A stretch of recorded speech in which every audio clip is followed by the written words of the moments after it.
This message is on the action quality of positive self-projection. The winning attitude of positive self-awareness is transformed into action through positive self-projection. You know, winners in life are walking, talking examples of positive self-projection. You can always spot a winner when he or she first enters a room. Winners project a kind of aura about them. They have an unmistakable presence. They have a charisma which is disarming and radiating and magnetic. They project that warm glow that comes from inside out. Most importantly, the winners are naturally open and friendly. They know that a smile is the universal language that opens doors and melts defenses and saves 1,000 words. A smile is the light in your window that tells others there's a caring, sharing person inside. And winners are aware that first impressions are powerful and create lasting attitudes, and that the old saying, "You never get a second chance for a first impression," is true. They understand that interpersonal relationships can be won or lost in about the first 4 minutes of conversation. Winners have learned through experience that fairly or unfairly, people project and respond to a visceral or gut-level feeling which is nearly instantaneous. Many careers and top jobs in sales and other important transactions are decided very early in the interview or negotiation. Winners know that everyone projects and receives through a different encoding and decoding system, as if each of us had his own satellite receiver, with no one else tuned in on his exact channel or wavelength. Therefore, the winners in life realize that the best they can hope for in the communication process with others is for a common level of understanding profitable to the other person or the rest of the group. That's the best they can hope for.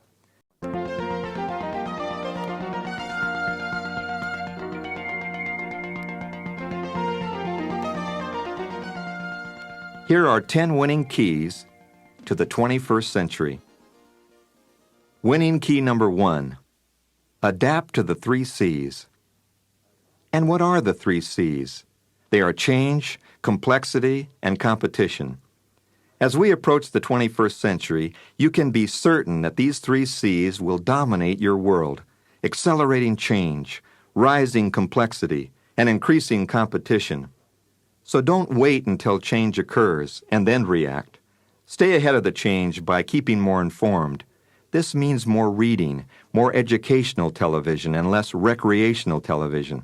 It means more seminars, more networking with data resources, and more university courses. It means expanding your circle of friends and associates to include more who are in the cutting-edge high-tech companies and in international or multinational firms, especially those doing business in Asia. To handle increasing complexity, you need to become user-friendly with your computer, even if it means hiring an expert to break down your barriers. But most of all, you need to be time priority conscious. Focus on your most important goals and delegate or eliminate low productivity activities. Winning competitors in the 21st century won't be obsessed with beating out the other person and stepping on others' heads to get to the top. Their motivation will be to do such a good job at their assigned task that they will always be regarded as among the top in a vast field of excellent talent. In the long run, the right approach to competition is that everyone is better off just for having run his or her best race. Real competition comes from those who love to give the customer the highest quality service at a reasonable price and attract repeat business.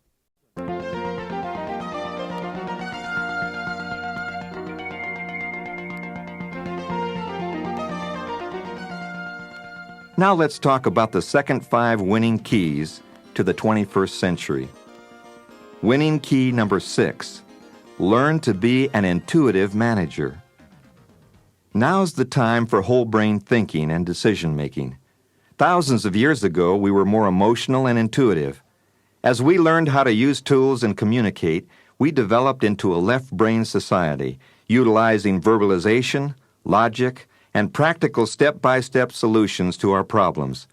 The technological progress has been staggering, and we seem to have accomplished more in the final 50 years of the 20th century than in all of the previous years of history combined. And this is just the beginning.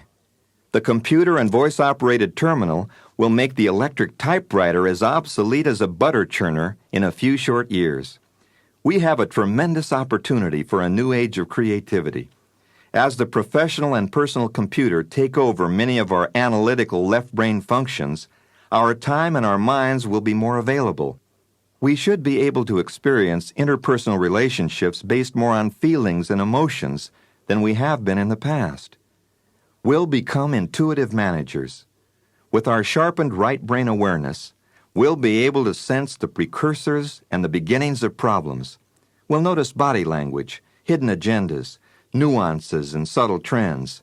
And because changes will occur so rapidly, we'll be able to integrate bits of incoming data and quickly match this data with experience we've stored in our minds. Using both sides of our brain as a partnership, we'll match our head analysis of a problem with our gut feeling or right brain intuition to make the most effective decisions. And because we will have learned to relax and simulate, we'll be able to instinctively recall and perform winning moves. All it takes is more awareness and more practice.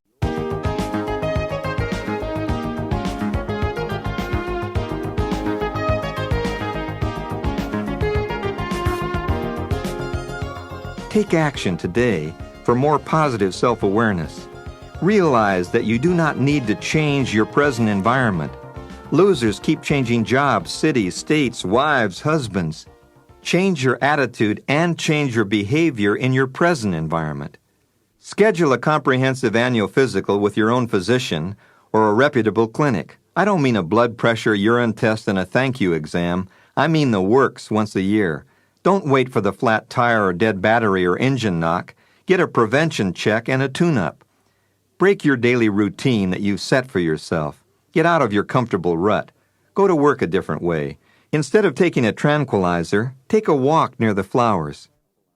Divide a piece of paper into 2 columns. List your assets or I am good at in one column, and list your liabilities or I need considerable improvement in the other column. Pick your 10 best and pick the 10 that need the most improvement. Take the first 3 liabilities and schedule an activity that will help you improve in each of those 3 areas. Forget about the rest of the liabilities and remember and relish all of the assets. Try to look at yourself through other people's eyes. Imagine being that person married to you. Imagine being your own child. Imagine being your employee. When you walk into a room or office, imagine that each person is saying 2 descriptive adjectives about you. What would they be in each case, and why? And take 15 precious minutes each day for you alone. Relax and breathe deeply, and give yourself at least one restoring 15-minute period out of every 24 hours to be aware that your life belongs to you. Practice self-awareness, the honest openness to alternatives, to adaptability in life, and to the abundance in our lives which is limited only by our own imaginations.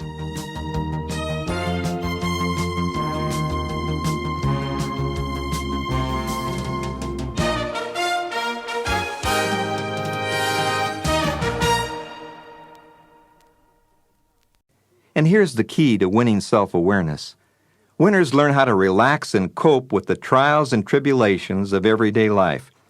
They know that little has changed since the days of their ancestors, when at the first hint of a dangerous or threatening confrontation, the body automatically mustered its defenses in preparation for fight or flight. But instead of a saber-toothed tiger a week, it's the onslaught of freeway traffic twice a day, and at least 1 or 2 unwelcomed or unpleasant interpersonal surprises before bedtime every night. The losers in life overreact to what is happening. Like cave dwellers, they flare to anger easily. They get defensive quickly.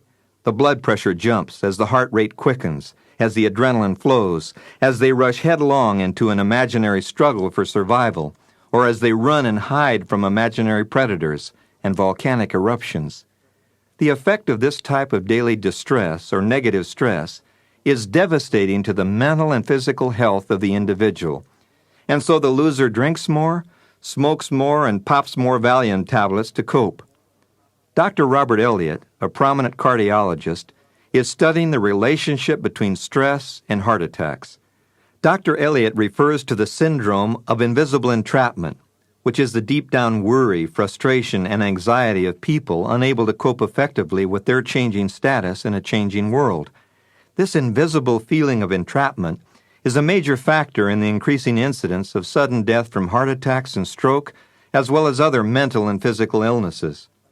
While we are in the process of conquering infections attacking us from the outside, we seem to be losing to those that result from our own inner conflicts. Positive self-awareness is one important asset. The late Dr. Hans Selye, acknowledged world pioneer and recognized father of early stress research, has suggested in several face-to-face interviews with me and in his books that each individual should find his or her own healthy stress level in life and operate within that level. He generally categorizes us as racehorses or turtles by nature, and everyone knows that a racehorse loves to run and will die if corralled and confined, while a turtle will die from exhaustion if forced to run on a treadmill or a freeway moving too fast for his own unique, steadfast, step-by-step nature.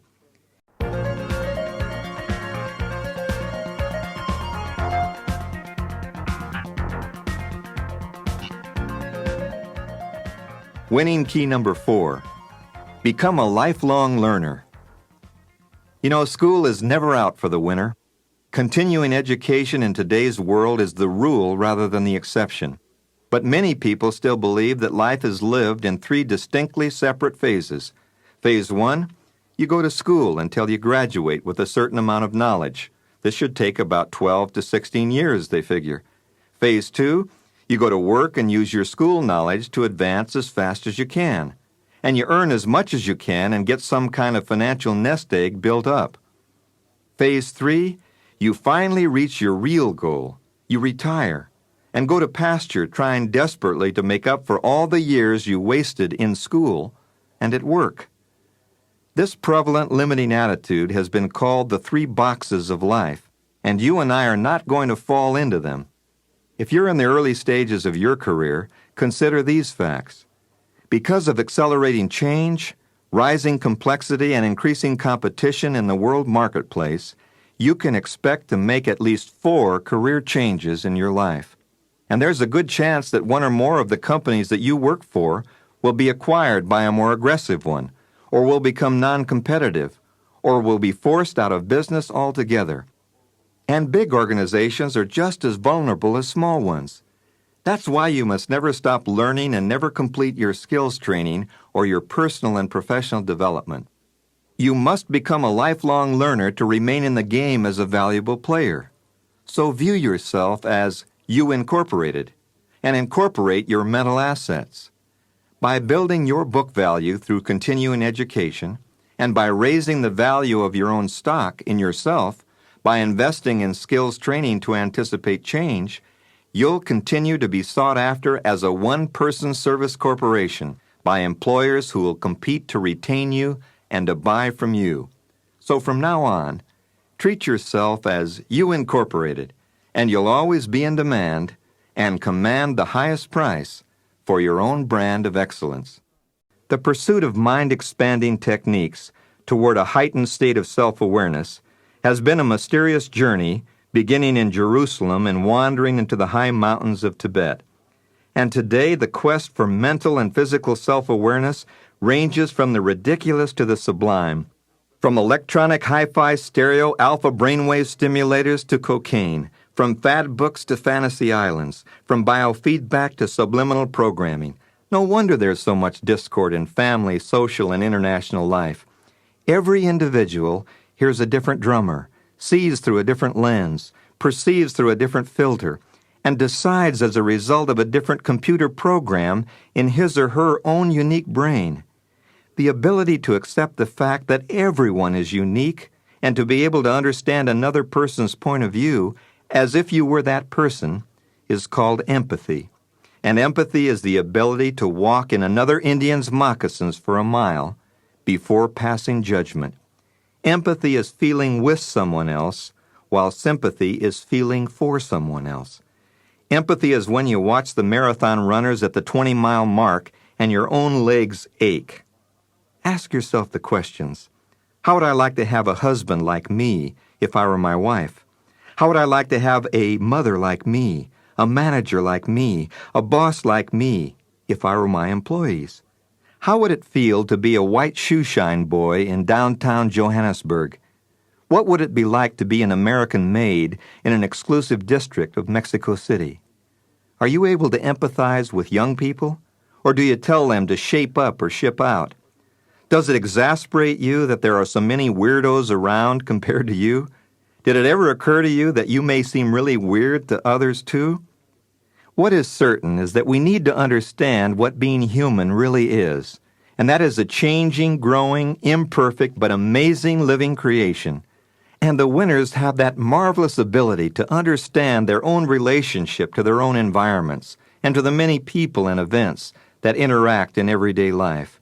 Winners realize that adaptability is the key to success and even the key to survival in today's world full of sensory bombardment.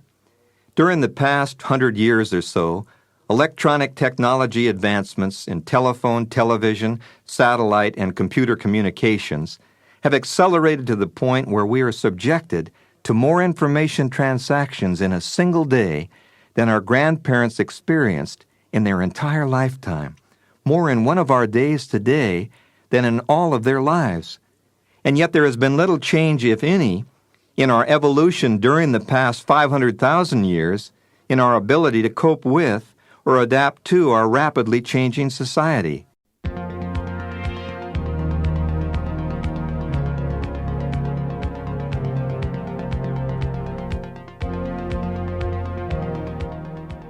Winning key number 3, tune out the bad news. A study recently completed by George Washington University monitored the national evening television news for 100 nights.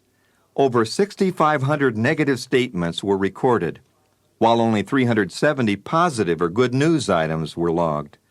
It's obvious that we're grossly overinformed about catastrophes we can do little or nothing about, and there's no question that bad news sells ratings.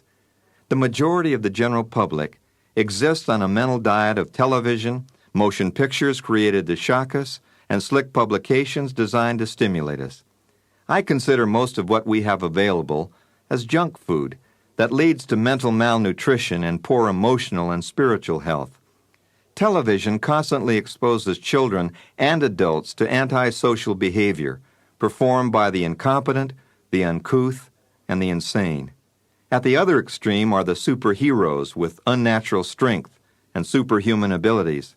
They're handsome and beautiful, and when average individuals compare themselves to their TV heroes, they usually see themselves as inadequate.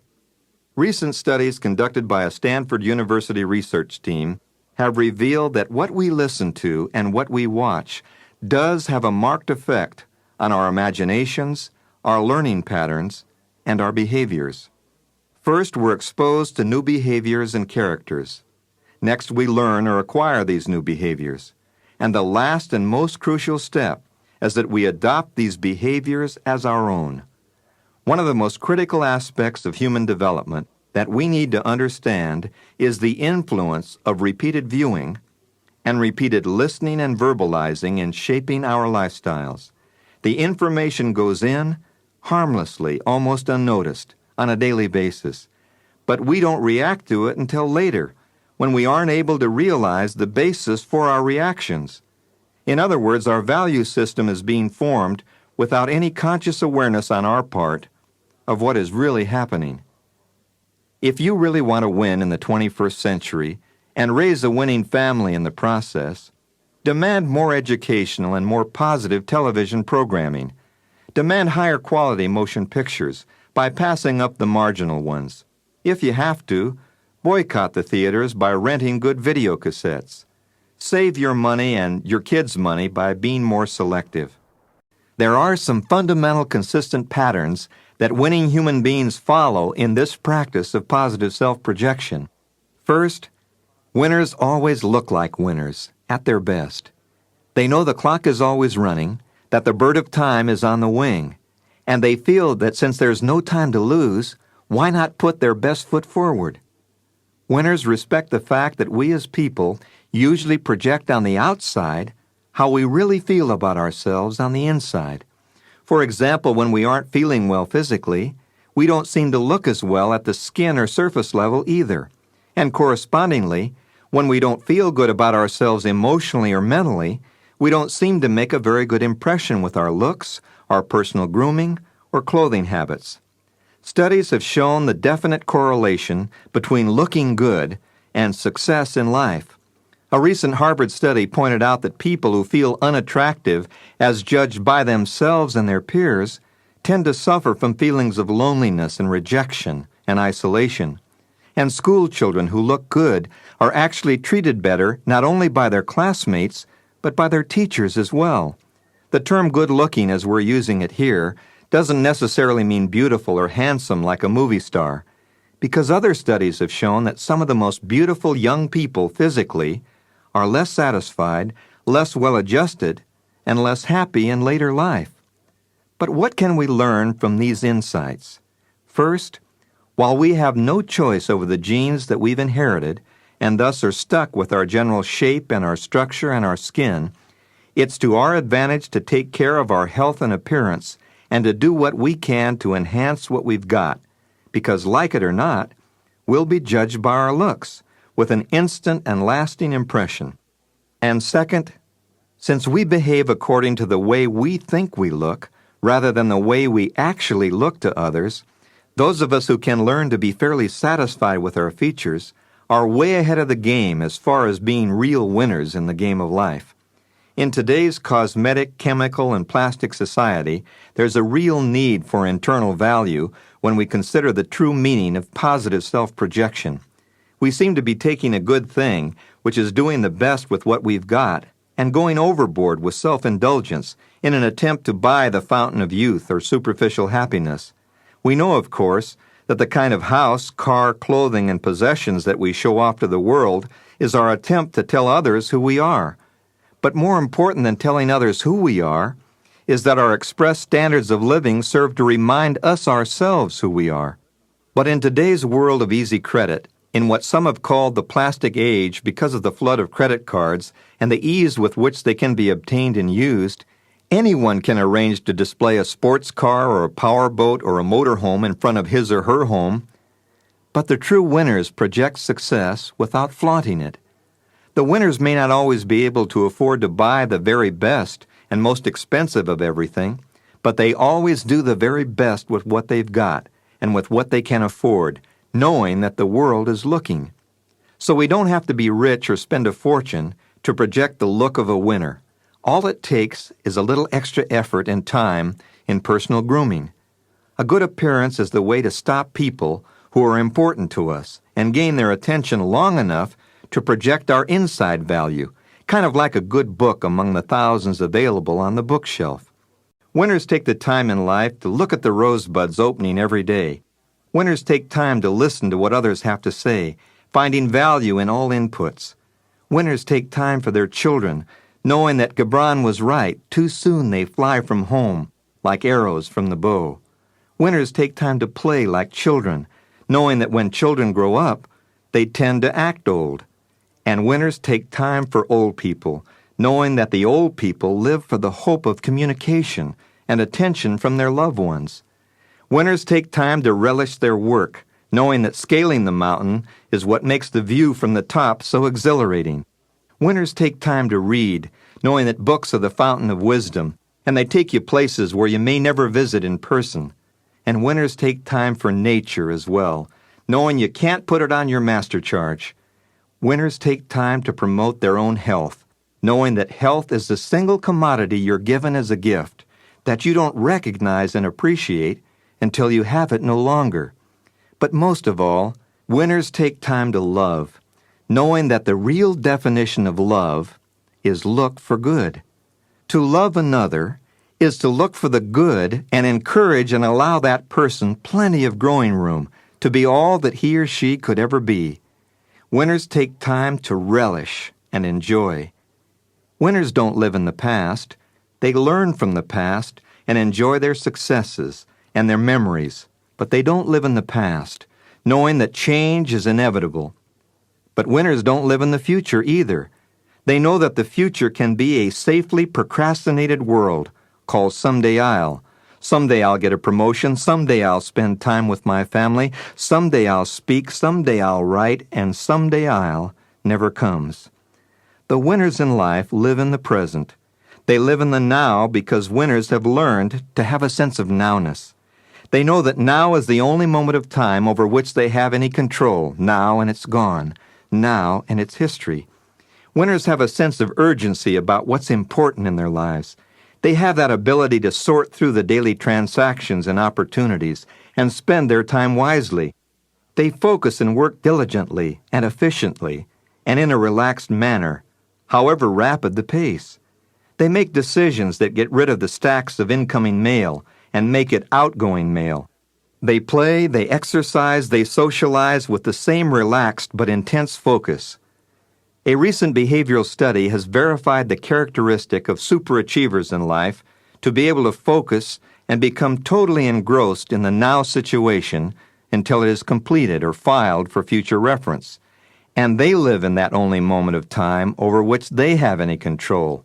Now and it's gone, and now and it's gone. I'd love to run a classified ad in every newspaper in the world under Lost and Found. Lost, one 24-hour, 24-karat golden day. Each hour studded with 60 diamond minutes. Each minute studded with 60 ruby seconds. But don't bother to look for it. It's gone forever. That wonderful golden day I lost today. You see, life is not a game or a race to come in first, but one to make last and best. The real psychology of winning in life, with self-dimension, is to live every minute as if it were your last, and to look for good, and to love every minute, and help to create winners among the others that you touch within it. For each of us, the clock is running, but there's still a time to win. You've got to remember first to step back from the canvas of your life and gain perspective, like an artist constantly shading a painting that's being improved every day. Look at the total person. Ask yourself, how do I fit into my family, my company, my community, the nation, the world, and its creation? Consider the ecological cycle, the double win. If I help you win, I win.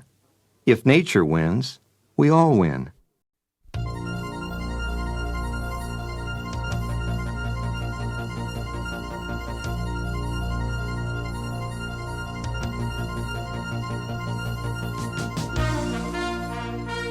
As we enter the final few staging years that will launch us into the 21st century, I've never been more excited about our opportunities for winning the game of life. Winning in the 21st century will feature champions of cooperation rather than champions of competition. It's painfully true that strong national strength and defense considerations will continue, and these to prevent intimidation by dictatorships and terrorists, to assure access to world communication and transportation routes, and vital strategic resources. However, the survival of the fittest philosophy will give way to the survival of the wisest philosophy, and that's one of understanding and reason and mutual benefit agreements among all the nations of the world. Why then my unbounding optimism in the face of all this international and domestic turmoil? Well, the answer is simple. We must help each other win right now. Our very survival as a society depends upon it. There's no other option. There are too many people who affect each other's lives, too few resources, too many births, too little time, and too delicate a balance between technology and nature to ever produce winners in isolation today. We as individuals are a vital but single organ of a larger body of human beings in the world. It's as if we all feed off the same main artery for our life's blood supply, and indeed we do. At a time when lifespans in our more advanced nations are fast approaching 80 years, millions of individuals in underdeveloped nations never reach puberty because of starvation and disease. And just when we thought we could bank on early retirement with plenty of leisure pursuits as a result of our super high standard of living, along came the Asian nations, hungry, willing, and able to produce higher quality products at lower costs, for lower pay. Thus, they knocked our competitive socks off and forced us to buy more imported goods than we could sell as exports. The huge balance of trade deficit is the harvest. And this means that we in the West will have to work longer, harder, smarter, better, and for less money. While at the same time, we're wistfully watching lifestyles of the rich and famous on television. To put the problem and the opportunity in clear perspective, interdependence has replaced independence. You see, we can't win or even survive very long anymore unless we cooperate with one another. And there are 3 basic reasons for this. You've got to fully understand them and pass them along to your family members and to your business associates. First, there's a widening gap between the technological advanced nations and those that cannot and will never be able to keep pace. This means that more and more people will have to be helped aboard a wagon pulled into the future by fewer and fewer high achievers. Second, there are rising expectations among developing nations, especially in the Asian countries. These expectations provide these nations the motivation and the incentives to outproduce us and gain a significantly bigger share of the standard of living pie. And third, we live in a shrinking fishbowl of a world, in the sense that instant satellite communications and supersonic and soon hypersonic travel will bring all the major cities of the world within a 3-hour commuting range. This will place the have-not peoples and the have peoples together, rubbing elbows on a daily basis. The economic and lifestyle imbalances will become even more visible, and the risk of terrorist-provoked nuclear blackmail will be greatly increased. The answer, of course, is winning teamwork, and it will work. The stage is set. If we help the underdeveloped nations and ourselves win, then we all win. We either win together or we lose together. Many intellectuals believe the idea of peaceful cooperation throughout the world to be a Pollyanna vision seen through rose-colored glasses.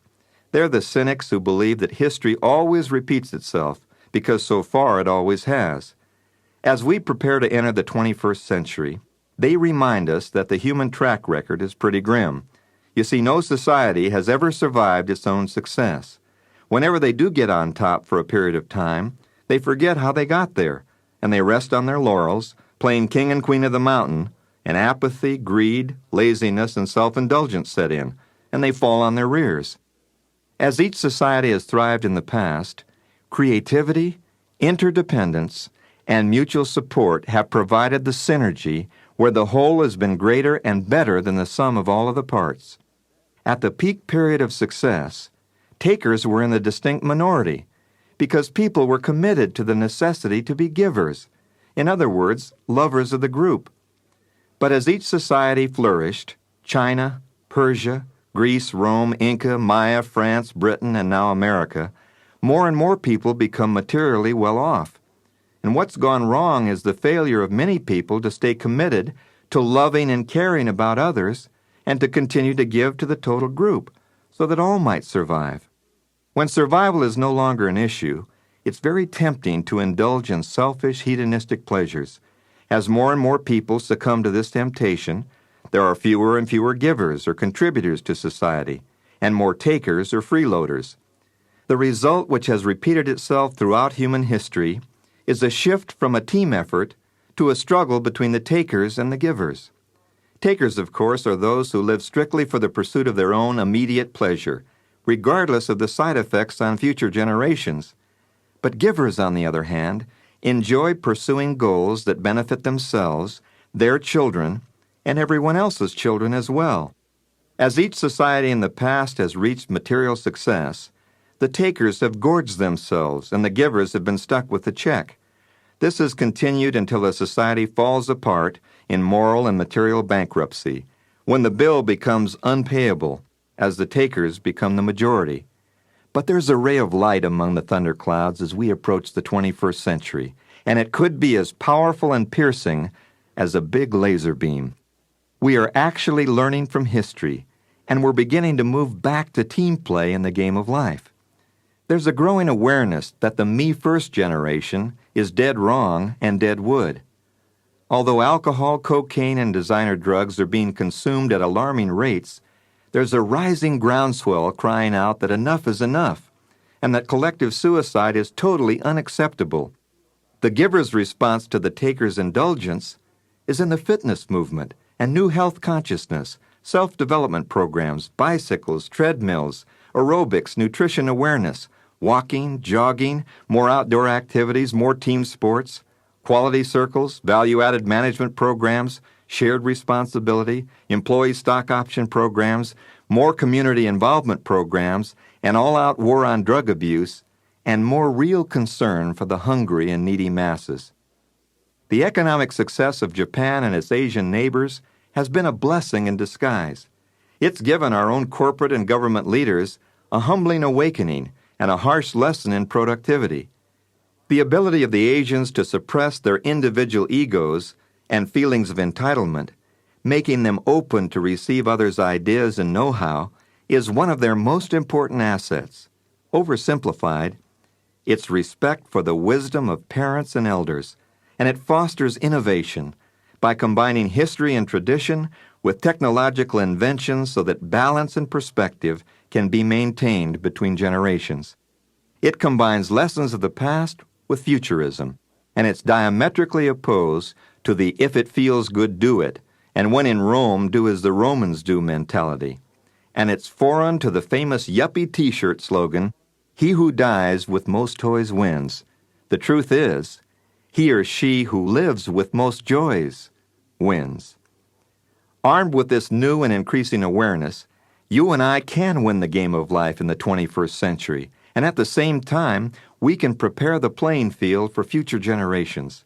I believe the winning keys that follow will unlock your door to success now and in the next century, and give you the winner's edge in your personal and professional life. I also believe the concepts will be just as relevant in the year 2020 as they are today.